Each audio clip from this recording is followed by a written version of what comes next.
Here's a fun question. How many hours have you spent redeciding the same decision this month? The job offer you keep opening, the purchase sitting in your cart, the move you've drafted in your head 100 times. Here's the thing, you don't lack information. You lack a process. And that's exactly what AI is weirdly great at. Not making the decision for you, forcing you through the thinking you've been avoiding. Today, I'm giving you 8 prompts, each one a complete decision tool. I'll demo every single one on a real decision. Should you take a job offer that pays more but scares you? Steal these prompts, paste them into ChatGPT, Claude, Gemini, whatever you've got. By the end, you'll have a decision system that takes an afternoon instead of a semester. Let's go. Prompt 1, the pre-mortem.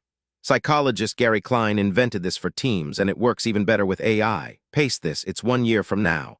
I took the job offer and it was a disaster. Write the story of what went wrong. Be specific and brutal. Here's why this works. When you ask what are the risks, your brain gets defensive. It's your plan, after all. But when you ask AI to write the failure story, you're forced to read your own disaster in narrative form. Maybe the story reveals the real issue. The new boss is a chaos agent, or the salary bump evaporates into the cost of living in the new city, or you'd be the only person doing that job, no mentor, no backup. Run this prompt before every big commitment. 10 minutes of imagined failure beats a year of actual it. Prompt 2, the weighted decision matrix. This is the classic decision science tool nobody actually does by hand, because doing it by hand is miserable. AI makes it trivial. Paste this, I'm deciding between option A and option B. Ask me what factors matter to me, one at a time. Then ask me to weight each factor from 1 to 10 for how much it matters. Then ask me to score each option on each factor. Build the matrix, do the math, and show me the totals. Notice what's happening. The AI interviews you first. That's the trick. Most people skip the interview and just ask which should I pick, which gets you a generic answer. But when the AI pulls the factors out of your own head, weights them by your values, and does the arithmetic you'd never do at midnight, the result is usually a number that quietly confirms what you already suspected. And if the number shocks you, that's gold too. Now you know where your gut and your values disagree. Prompt 3, and this one fixes AI's biggest flaw. Chatbots are trained to be agreeable. Ask, should I quit my job to freelance, and they'll cheerfully list 6 reasons you should, so flip it. Paste, argue against the decision I'm leaning toward. You are a skeptical senior advisor whose job is to find every hole. Do not validate me. If I push back, argue harder. Only stop when you've run out of genuine objections. Now the same model that was your hype man 2 minutes ago becomes the sharp-elbowed colleague you need. For our job offer example, the devil's advocate might hit you with, you're running toward money, not toward work you want. Or you haven't negotiated, have you tried getting your current employer to counter? Objections you would have swatted away from a friend hit different when they're organized into a column. You don't have to agree with the arguments. You just have to hear them before you sign. Prompt 4, the 10/10/10 rule from writer Susie Welch.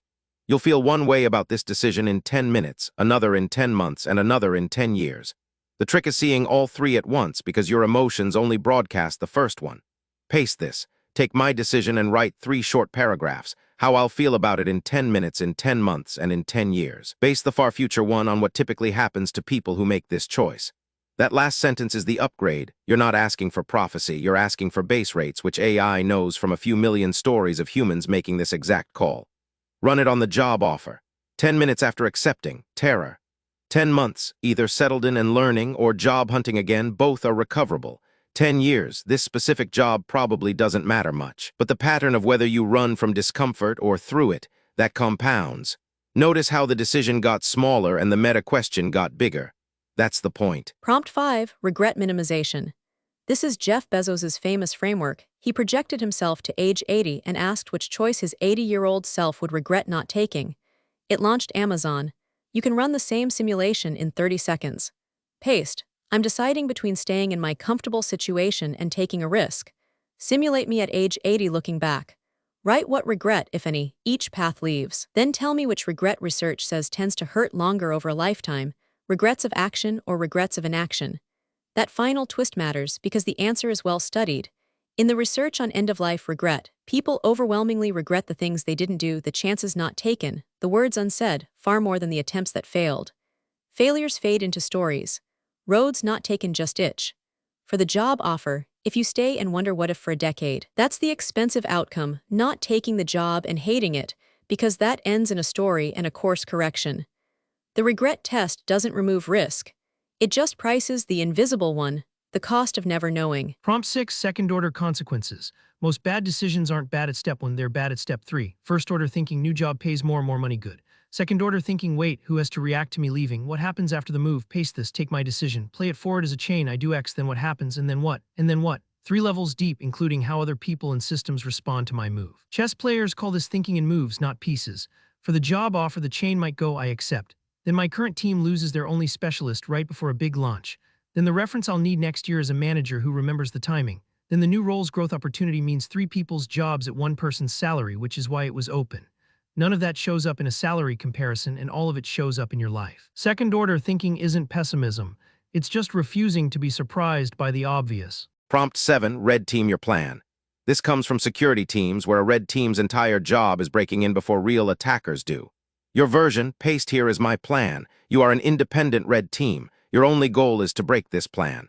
Find the weakest assumption, the step most likely to fail, and the single point where the whole thing collapses. Rank the attack surface from most to least fatal. The mental shift is subtle but huge. You're not asking for feedback on your plan, you're authorizing an attack on it. Feedback is polite. Attacks find load-bearing walls. Red teaming the job offer might expose that the entire plan rests on one unexamined assumption, that the new company's growth continues, and that you've never once asked what happens to your role if it doesn't. Then, and this is the part everyone skips, fix what the red team found and rerun it. A plan that survives 2 rounds of honest attack is a plan you can actually sleep on. Prompt 8, and it's the simplest of all, the friend reframe. Here's the psychological trick. You give better advice than you take because other people's problems don't come wrapped in your anxiety. So paste this, I'm going to describe a decision as if it belongs to my best friend. Same facts, not my life. As my friend, what would you tell me to do? Be direct. Then describe your situation in third person. Don't editorialize, just the facts. The answer that comes back is almost embarrassingly clear. Tell your friend to negotiate, not choose, or your friend already knows she's leaving. She's just scared of her mother's opinion. And here's the real diagnostic. Pay attention to your gut reaction when you read that advice. Relief means you've decided. Irritation means the advice is right and you don't like it. Both are answers. Psychologists call this Solomon's paradox. We reason brilliantly about other people's lives and terribly about our own. The friend reframe is just borrowing that distance on demand. Let's put the whole toolkit on one screen. Pre-mortem and red team stress test the plan before reality does. Decision matrix and second-order thinking swap vibes for arithmetic and chess moves. 10-10-10 and regret minimization zoom out far enough to see which choices actually compound. Devil's advocate and the friend reframe shut down the echo chamber and borrow the clarity you already hand out for free to everyone else. Here's my honest take after running all 8. You rarely need all of them. Stuck between options, matrix and regret test. Already leaning somewhere, pre-mortem, devil's advocate, red team, but run at least 3 before any decision that costs more than $1,000 or a year of your life. One warning, and it matters, AI is a thinking tool, not an oracle.